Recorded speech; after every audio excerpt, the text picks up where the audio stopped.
Okay, I know. This is a show about true crime and mystery, but tonight I've got a story that's not so much true crime, but it blows the lid off mystery. A video allegedly taken at a U.S. military base in Iraq in 2018, just released by a journalist named Jeremy Corbell, who claims that it was buried by the intelligence community. Look at this. He calls this thing, whatever craft it is, Jellyfish. You can see why, because it floats with like dangling appendages. The footage was shot at night, and I'm quoting that they used thermographic forward-looking infrared imagery. But interestingly, the object could not be seen with regular night vision gear. And some of the troops who were at the base weren't even aware it was up there. Others were told to hunt it down. And the coolest part of it all is that it switches colors. It goes from this dark to like almost invisible and see-through and white as it glides, indicating that that should be a temperature change more than likely, from hot to cold to hot to cold. And then it just disappears into a body of water for 17 straight minutes until it reemerges and shoots off into the sky at a rate of speed that was so high it couldn't be documented with the technology we actually have here on Earth.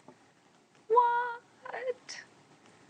So Corbell claims that the jellyfish, a similar kind of thing just like this, was seen at a nuclear facility too, moving between silos and shooting off at a 45-degree angle. And he shared this footage on social media. You should know that NewsNation has not independently verified the authenticity of either of these videos, and the Pentagon has not confirmed or even commented on them. So that's why I called Nick Pope. Spent his career investigating UFOs for the UK Ministry of Defense, and he's just great at this stuff. So, first of all, Nick, what do you make of this whole temperature, color change, and then also this transmedium capabilities of going in and out of the water and the air?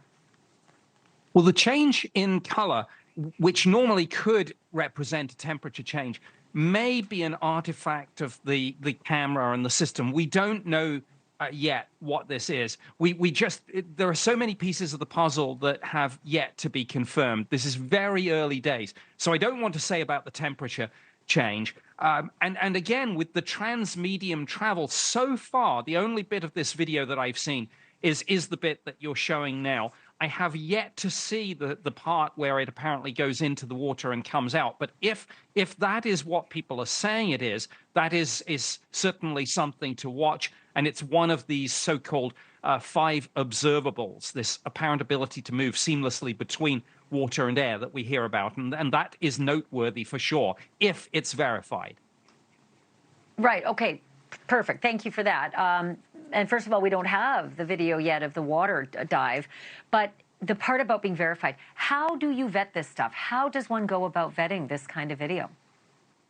Well, I think the first thing is obviously to ask the Department of Defense, and I think NewsNation have an inquiry in. I actually reached out to Public Affairs myself earlier, and they said they would get back to me on that. So I think they're burning the midnight oil at the Pentagon tonight. Look, Jeremy Corbell does have a proven track record of bringing forward footage and still photographs that do turn out to be genuine. So I'm betting that this is going to be the real deal. But as I say, there are still pieces of the puzzle we don't have. And I think this is going to be a test. Dr. Sean Kirkpatrick, who was the director of the Pentagon's Arrow unit, stepped down at the end of last year. His deputy, Timothy Phillips, is in place. This is a big test for him. How's he going to respond to this? I think we want this.